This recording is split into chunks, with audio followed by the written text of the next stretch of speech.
रही है।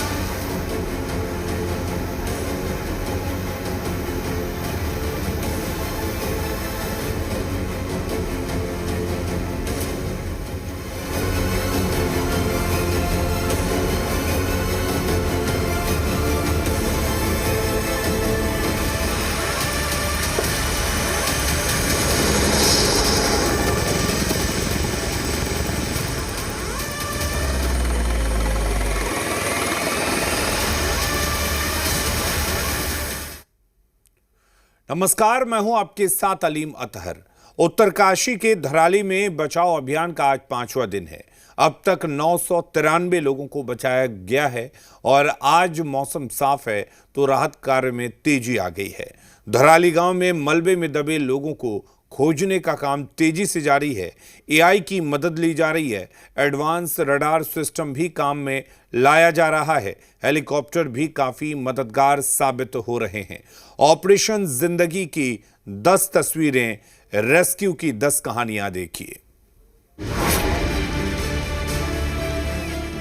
उत्तराखंड के उत्तरकाशी में 5 अगस्त को बादल फटने के बाद हर्षिल में आई बाढ़ से यहां एक झील बन गई। वहीं सेना के कैंप की हालत देखिए। हर्षिल में सेना का कैंप पूरी तरह से तबाह हो चुका है। सब कुछ मलबे में तब्दील हो चुका है। धराली में युद्ध स्तर पर राहत कार्य जारी है। वहीं गंगनानी में पुल बनाने का काम भी जारी है। उम्मीद है कि आज शाम तक पुल तैयार हो सकता है।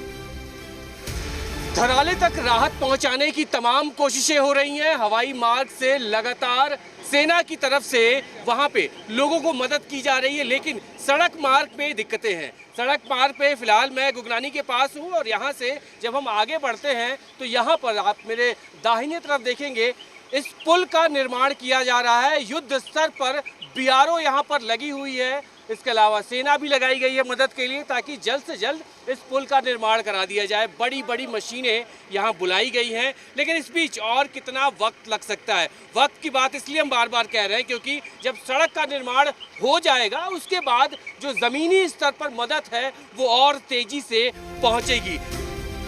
दरअसल उत्तरकाशी जिले के धराली में 5 अगस्त को दोपहर 1:45 पर बादल फट गया। खीर गंगा नदी में बाढ़ आने से सिर्फ 34 सेकंड के भीतर धराली गांव जमींदोज हो गया था। अब तक 6 लोगों की मौत की पुष्टि हो चुकी है, जबकि 100 से 150 लोग लापता हैं और मलबे के नीचे दबे हो सकते हैं।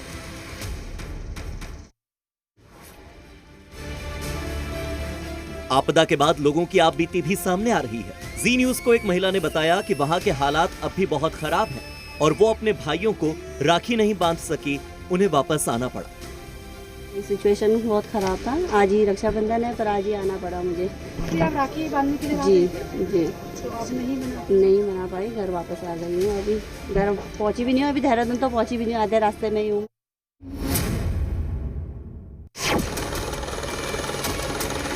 धराली गांव में मलबे में दबे लोगों को खोजने का काम तेजी से चल रहा है।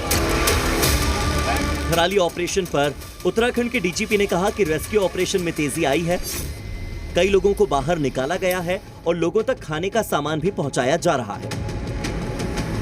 आज भी जो है सुबह से वेदर क्लियर मिलने पर बहुत अच्छी हमारी जो सॉर्टीज थी वायुसेना की और युकाडा की, उनके थ्रू कई जो हमारे यात्री बचे हुए थे उनको निकाल लिया गया है और साथ ही बहुत भारी संख्या में सप्लाईज, राशंस और सारी जो आवश्यक सामग्री है वो पहुंचा दी गई है।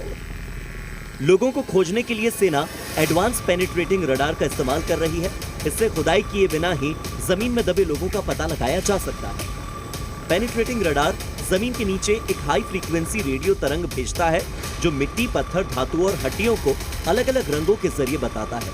इसके जरिए जमीन के नीचे 20 से 30 फीट तक फंसे हुए लोग या उनके शव की पहचान की जा सकती है। हम भारतीय सेना के सर्च एंड रेस्क्यू टीम का हिस्सा है। अभी हम हर्षिल के लोअर कैंप, जहाँ पे कुछ दिन पहले भूस्खलन हुआ था और कुछ जवान रह गए थे। धराली के 80 एकड़ में 20 से 50 फीट तक मलबा फैला है। इसे हटाने के लिए सिर्फ 3 जेसीबी मशीनें लगी हैं। मलबे के नीचे दबे लोगों की तलाश के लिए हाईटेक थर्मल सेंसिंग उपकरण और बड़ी मशीनें चाहिए, लेकिन ये सभी 60 किलोमीटर दूर भटवाड़ी में रास्ता न खुलने की वजह से 2 दिन से अटकी हुई हैं और हो सकता है कि 2 से 3 दिन और उसे वहीं लग जाए। धराली में जनहानि का आकलन शुरू हो चुका है। राजस्व विभाग की टीम आपदा पीड़ितों को हर संभव मदद देने की कोशिश में है और हेलीकॉप्टर से रेस्क्यू ऑपरेशन जारी है। जिंदगी को बचाने के लिए मौत को मात देकर आगे बढ़ना होता है। इसीलिए तो चिनूक और MI-17 हेलीकॉप्टर के जरिए रेस्क्यू टीमों को धराली तक पहुंचाया गया है। चुनौती कितनी बड़ी है उसे समझने के लिए इस तस्वीर पर नजर डालिए। हेलीकॉप्टर के जरिए देखिए कैसे 125 किलोवाट के भारी जनरेटर को उठाकर धराली पहुंचाया गया। SDRF के मानक है, इसके अंतर्गत हमने 5,000 रुपये प्रत्येक प्रभावित परिवार को दे दिए हैं। अब ये तुरंत फौरी राहत के तौर पे दिए गए हैं, ये तत्काल देना होता है आपदा के दृष्टिगत। और क्योंकि बड़ी आपदा है तो इसमें खेत, खलिहान, बागवानी, कृषि, घर, व्यवसाय, इन सब का डिटेल आज हमारी टीम ने, रेवेन्यू की टीम ने बैठ के बनाया है, लोगों के साथ बात करके। अपनों तक अपनों को पहुंचाने के लिए सेना के साथ तमाम एजेंसियां, प्रशासन दिन रात इस महा ऑपरेशन में जुटा हुआ है। बड़ी मशीनें घटनास्थल पर नहीं पहुंच पा रही हैं क्योंकि बारिश की वजह से रास्ते खराब हैं। क्योंकि अभी भी 100 से 150 लोग लापता हैं तो उन्हें ढूंढने की कोशिशें जारी हैं। धराली में मची तबाही के बाद टिहरी की सांसद माला राज्यलक्ष्मी उत्तरकाशी पहुंची और उन्होंने आपदा पीड़ित लोगों से मुलाकात की। सांसद ने हर संभव मदद भेजने का भरोसा दिया। उत्तरकाशी के धराली गांव में आई भीषण आपदा को लेकर पूर्व मंत्री प्रेमचंद अग्रवाल ने भी बड़ा भावुक कदम उठाया और उन्होंने मुख्यमंत्री राहत कोष में अपने 1 महीने का वेतन देने की घोषणा की। मैं अपने विधायक होने के नाते अपनी सैलरी से 1 माह का वेतन मुख्यमंत्री राहत कोष में देने की घोषणा कर रहा हूं। मैंने सचिव विधानसभा को कल लिख दिया था। पौड़ी से बीजेपी सांसद अनिल बलूनी भी मदद के लिए आगे आए। सांसद निधि से 35 लाख रुपए की मदद अनिल बलूनी ने की और आपदाग्रस्त क्षेत्र के लिए उन्होंने 35 लाख रुपए दिए। उत्तरकाशी के धराली से जो तस्वीरें सामने आ रही हैं वो दिल दहला देने वाली हैं। ऊंचे ऊंचे मोबाइल टावर जमींदोज हो रहे हैं। पूरा इलाका अब वीरान और सुनसान नजर आ रहा है। दूर दूर तक कोई इंसान नहीं, सिर्फ मलबा और सिर्फ खामोशी और कोने कोने में सिर्फ तबाही नजर आ रही है। धराली में कुदरत की ये मार इतनी भारी पड़ी है कि लोग अब यहाँ से पूरी तरह गायब हो चुके हैं। कई लापता हो गए। जो बचे उनका रेस्क्यू किया जा चुका है। राहत और बचाव का काम जारी है, लेकिन चुनौती अब भी बरकरार है क्योंकि धराली अब भी अपनी बर्बादी के जख्म समेटे उम्मीद में है।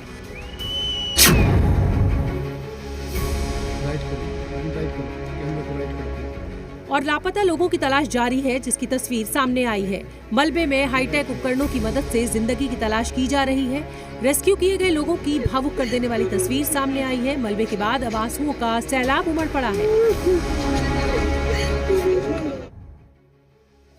मुख्यमंत्री पुष्कर सिंह धामी ने राहत बचाव कार्यों की समीक्षा की है। ग्राउंड जीरो पर पहुंचे पुष्कर धामी का कहना है कि हेली सेवा, MI-17 और चिनूक हेलीकॉप्टर्स की मदद से सुबह से ही युद्ध स्तर पर रेस्क्यू अभियान जारी है। सीएम धामी ने कहा कि बिजली, पानी और इंटरनेट सेवाएं भी जल्द बहाल होंगी और सड़कें भी दुरुस्त की जा रही हैं। क्योंकि धराली में आई तबाही ने कई घरों को चंद सेकंड में उजाड़ दिया। सैकड़ों की संख्या में लोग सैलाब के साथ बह गए, जिनका कई दिनों तक पता नहीं चल सका कि वो हैं कहां, जिंदा भी हैं या नहीं।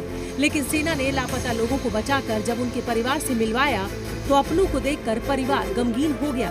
हर कोई एक दूसरे से लिपटकर रोने लगा। लोगों को रोता देख वहां मौजूद महिला पुलिसकर्मी भी खुद को रोने से रोक नहीं पाई और उनकी भी आंखों में आंसू आ गए। धराली में आई तबाही में लापता हुए लोगों ने अपनी आपबीती बताई। धराली में आई तबाही ने लोगों को झकझोर कर रख दिया। अब तक लापता सैकड़ों लोगों को उनके परिवार के पास पहुंचा दिया गया है। लापता लोगों की तलाश अब आसमान से की जा रही है। ड्रोन की मदद से पहाड़ों की हर छोटी हर दरार को खंगाला जा रहा है। उम्मीद की किरण अभी बाकी है और इसी उम्मीद में NDRF की टीमें ग्राउंड जीरो पर डटी हुई है। चट्टान के नीचे इंसानी जिंदगी के दबे होने की उम्मीद है। ऐसे में जवान एक एक पत्थर हटाकर जिंदगी की तलाश कर रहे हैं। लेकिन चुनौती आसान नहीं है क्योंकि पहाड़ अब भी दरक रहे हैं। जमीन कभी भी खिसक सकती है। धराली में ऑपरेशन जिंदगी अपने सबसे मुश्किल दौर में है। ऐसे में खोजी कुत्तों की भी मदद ली जा रही है। यहाँ हर मिनट हर सेकंड एक नई चुनौती है, जिसके लिए सेना से लेकर NDRF के जवान मुस्तैद हैं।